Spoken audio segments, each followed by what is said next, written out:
Gracias por seguir con nosotros acá en Panorama Político de Noticiero Guatevisión.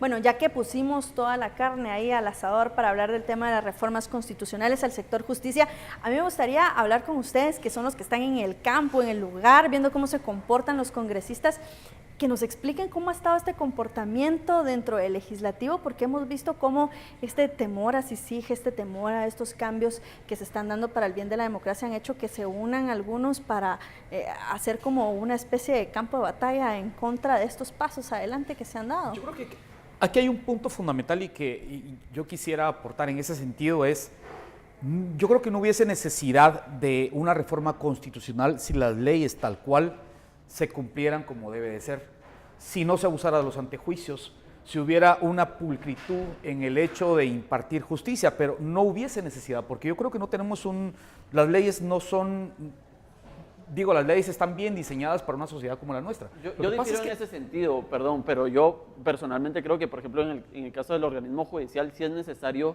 dividir la función administrativa de la jurisdiccional, por ejemplo. Pero si no se abusara del tema, de la autoridad para poder, yo qué sé, gastar a discreción o hacer corrupción con los fondos, creo, o con las designaciones, creo que no habría necesidad. El problema es que como existe esa corrupción, como existe esa discrecionalidad, ahí es donde no funciona la ley. Bueno, yo creo que eso va a existir en cualquier sociedad y por lo mismo creo que es importante dejar como las reglas lo más claras y lo más específicas posible. O sea, en el tema del antejuicio, o sea, que está bien, yo sí considero que una persona debe tener una inmunidad cuando se hace política, pero esa inmunidad que no implique una impunidad en el hecho de que no se pueda investigar a una persona, en el hecho de que no se pueda avanzar en una investigación por corrupción. O sea, yo sí creo que hay cosas que se deben cambiar y que no necesariamente son respuesta a cómo estamos, sino porque deben estar las reglas claras. En el caso del antejuicio, por ejemplo, es una situación bastante clara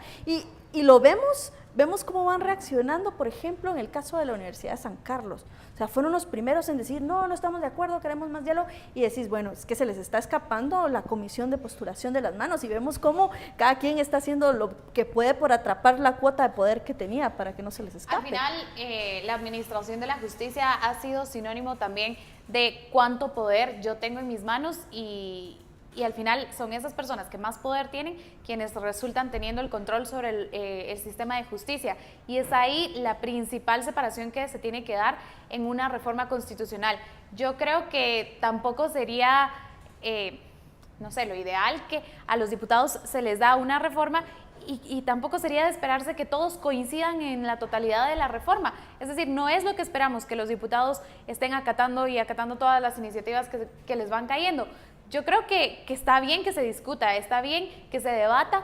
Lo que no estoy de acuerdo es que se cambie el sentido al final de estas reformas constitucionales que buscan separar la administración de justicia de las cuotas de poder que se tienen, separar la justicia de la política. Al final sería como un cambiar todo para no cambiar nada, y eso es lo que más preocupa, porque luego los cambios cuesta que regresen. Creo que hay que tener mucho cuidado con el doble discurso que están manejando los diputados. Realmente hablan de defender la institucionalidad, de defender el país, de defender la justicia, pero cuando llega el momento de votar, de apoyar reformas que de verdad van a cambiar el sistema en su conjunto de justicia, ahí no les importa para nada Guatemala. Ahí realmente es cuando se va a ver quiénes están comprometidos y quiénes no con el país. Es decir, estoy de acuerdo que puede haber alguna oposición válida a algunos planteamientos de la justicia, de la reforma de la justicia, pero en el caso de la justicia indígena ha sido explicado muchas veces por el comisionado, por la fiscal,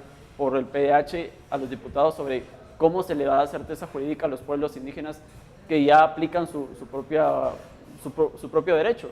Pero vemos cierto entorpecimiento, insisto en este tema, y vemos esos argumentos trillados en decir, es que se está legislando Guatemala bajo dos leyes. O sea, eso es no comprender o tener una visión muy miope de todo este sistema de jurisdicción. En este tema particular yo creo, y creo que sí es válido que exista discrepancia en formas de pensamiento, sobre todo porque se trata de un tema que tiende a polarizar. Yo en lo personal, por ejemplo, no estoy en la totalidad, no estoy totalmente de acuerdo en que se dé esta reforma por este artículo de la jurisdicción indígena.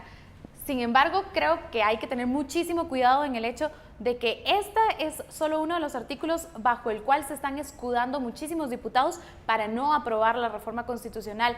Y tal vez ni siquiera le han puesto la total atención a la discusión de este artículo, pero sí creo que es lo que va a funcionar como el escudo para que no se apruebe la reforma constitucional. Creo que no va a ser solo eso, va a ser el tema del antejuicio, por ejemplo, que ellos no van a querer que se les quite. Sí, pero digamos al final va a ser más fácil escudarse en este tipo de artículos. Lo que sí es, insisto, ¿verdad? Cómo al final nos vemos representados en el Congreso de la República, si se puede decir así. O sea, un país con un alto porcentaje de población indígena, o sea, que todavía tengamos esa cosa, ay no, ese tema no lo toquemos porque no, es polarizante, o sea, no me parece como lógico. El problema es que hasta el momento sigue siendo un tema bastante ambiguo que no se ha discutido lo suficiente. Quizá no es que no se haya discutido, creo que no se haya entendido lo suficiente. No se ha discutido lo suficiente porque, por ejemplo, partiendo de las carreras de Derecho, por ejemplo, en tantas universidades que tenemos en el país y solamente una universidad en el país, que es la Universidad Rafael Landívar,